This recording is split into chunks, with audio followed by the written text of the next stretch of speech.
All right, let's dive straight into this. Today, we're looking at a fascinating post-mortem explainer on exactly how and why the trillion-dollar commercial time travel industry was permanently, globally banned. Imagine walking into an airport terminal, right? But instead of scanning the departure board for flights to Tokyo or London, you're looking at the lays for the late Augustan period or boarding calls for a place to see an epic hunt. Though, man, I can only imagine the oversized luggage fees for bringing back a mammoth tusk. For a brief, turbulent era, this wasn't science fiction at all. It was a booming reality.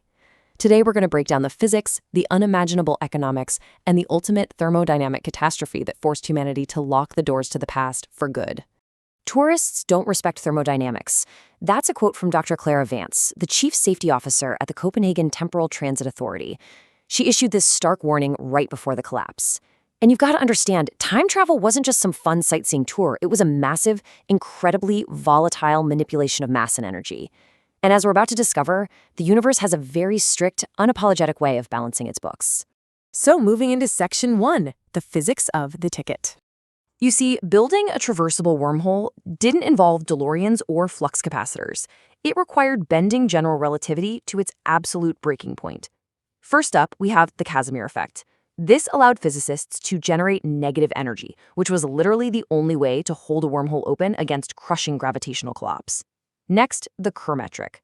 This utilized spinning singularities to drag the fabric of spacetime into closed time-like curves. Then, we hit the Novikov principle. This one is absolutely fascinating. It practically forces consistency. If you try to change the past, the universe would actively conspire to stop you. Your gun would misfire, or you'd just trip. No paradoxes allowed. And finally, Minkowski coordinates. Think about it. The Earth is constantly hurtling through space, right? If you travel 1 year into the past without adjusting your precise 3D location, you'd materialize in the freezing vacuum of space. So every single time jump was fundamentally the most complex orbital mechanics calculation ever conceived. Which brings us to the Novikov-Hawking boundary condition and the incredibly crucial year of 2041. Because a time machine is basically a bridge rather than a vehicle, humanity could never travel back prior to July 12, 2041. That's the exact day the first gate was powered on in Copenhagen.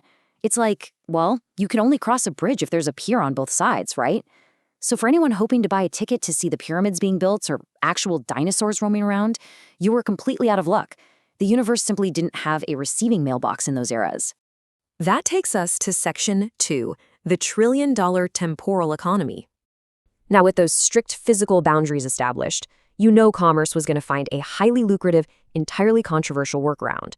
Corporations exploited microscopic quantum loopholes to access deeper time, and 3 distinct classes of temporal tourism popped up. First, you had passive observational tourism. They called this the ghost class, totally safe. Tourists sat right in Copenhagen, but linked their neural pathways to sensory drones dropped in the past. Next was closed-loop physical travel, incredibly expensive and strictly governed by that Novikov principle we just talked about. But the third class, spatial arbitrage, this is where the real trouble started.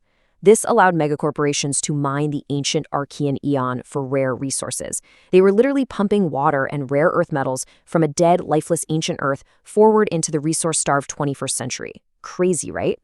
Just imagine the worst airline baggage fee you've ever paid and multiply it by infinity. This warning label shows us why. Shifting matter across time fundamentally alters the thermodynamic balance of an entire epoch. You couldn't just go to the past and leave your trash there. If you traveled weighing exactly 85 kilograms, you had to return weighing exactly 85 kilograms. Even leaving biological waste or, exfoliated skin cells incurred a staggering entropy penalty. Why? Because the universe had to spend real energy to adjust his calculations for that displaced mass. All right, on to Section 3, society out of sync. When time literally becomes a commodity that can be bought and sold, a bizarre socio-economic divide forms. On one side, you had the linearists. These were everyday citizens living day by day bearing the brunt of normal societal burdens. But on the other side, the chrono-migrants. If a recession hit or a slow-acting disease was diagnosed, the ultra-wealthy elite would simply buy a cryo-jump ticket 3 years into the future, skipping the hardship entirely. It caused this catastrophic demographic drain. The most powerful members of society had absolutely no incentive to fix the present, when the future was just an easy escape hatch. But skipping time had a severe mental cost. A condition called chronosthenia emerged, a fascinating yet chilling psychological condition where the shared human experience of now began to dissolve completely. Imagine having neighbors whose kids were biologically older than they were, just because the parents spent 10 years hopping through temporal research stations. History stopped being a shared foundation, it became this fluid, subjective menu. And as society fractured mentally, the physical framework of reality was quietly preparing to snap. Which brings us to Section 4, the unbalanced universal ledger. Here's the thing you have to remember. Space-time isn't an infinite, self-healing canvas. It is a strict thermodynamic system, and humans were generating an alarming amount of temporal heat. Space-time of experiencing literal temporal friction and losing its elasticity. Over just 6 months, the energy cost required to hold a wormhole open spiked by an exponential 1.4%. The quantum vacuum was actively pushing back against us. When ships returned, they experienced temporal drag, their molecular structures literally falling milliseconds out of phase with the local metric. The universe's self-correcting mechanisms were stiffening up. The gates weren't just failing, they were fracturing under the strain of our constant meddling. And that leads us to the climax in Section 5, the static incident. So what happens when you import 500 tons of mass that technically doesn't exist yet? This is the ultimate thermodynamic crisis. Flight 881, which was a cargo vessel full of ancient minerals, became a massive gravitational anchor trapped mid-transit. The spatial arbitrage corporations were trying to pull 500 tons of rare earth metals from the Archean Eon directly into 2062.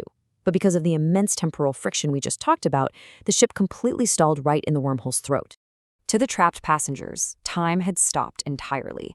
But back at the CTTA facility, metric tension was skyrocketing. A localized metric lock is essentially a paradox engine. That 500 tons of mass was acting as a gravitational weight, literally dragging the past and the present toward each other to resolve the difference. A catastrophic localized big crunch was mere minutes away. If 2062 and the Archean era actually touched, a 3-kilometer radius of Copenhagen would have been instantly compressed into a localized gravitational singularity. Complete disaster. To prevent a singularity that would wipe out the city, physicist Dr. Eris Thorne had to execute a desperate, rapid-fire 3-step mechanical procedure using depleted uranium cargo haulers. The automated systems were jammed in a self-sustaining loop powered by the vacuum itself, so human intervention was literally the only option left.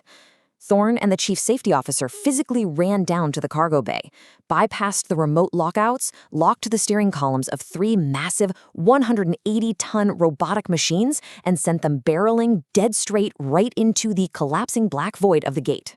The universe doesn't allow paradoxes because the math must balance. We have to pay the debt. To fix the paradox, they literally had to balance the universe's thermodynamic checkbook by dumping 540 tons of equivalent mass right back into the void. The timeline was choking because 500 tons of mass energy was trying to enter an epoch where it hadn't been accounted for yet. By throwing those incredibly dense uranium haulers into the throat, the quantum mainframe registered the mass insertion, balanced the ledger, and finally released the lock on the stranded passenger vessel. In the end, Eris barely survived the pressure wave as the final hauler was drawn into the abyss like spaghetti into a black hole. The Copenhagen gate was completely vaporized into a puddle of slag. Flight 881 was ejected safely, but the resulting worldwide moratorium on time travel left us with a beautifully poignant realization about the true value of our linear present. We can no longer mine the past or skip over the hard years of the future. The Earth is spinning at its proper speed again. The present isn't always perfect, but it's real, and it is moving forward, second by second. But it does make you wonder, if another quantum loophole is ever discovered, will human greed let the past rest in peace, or are we destined to break the universe all over again? Please like and subscribe.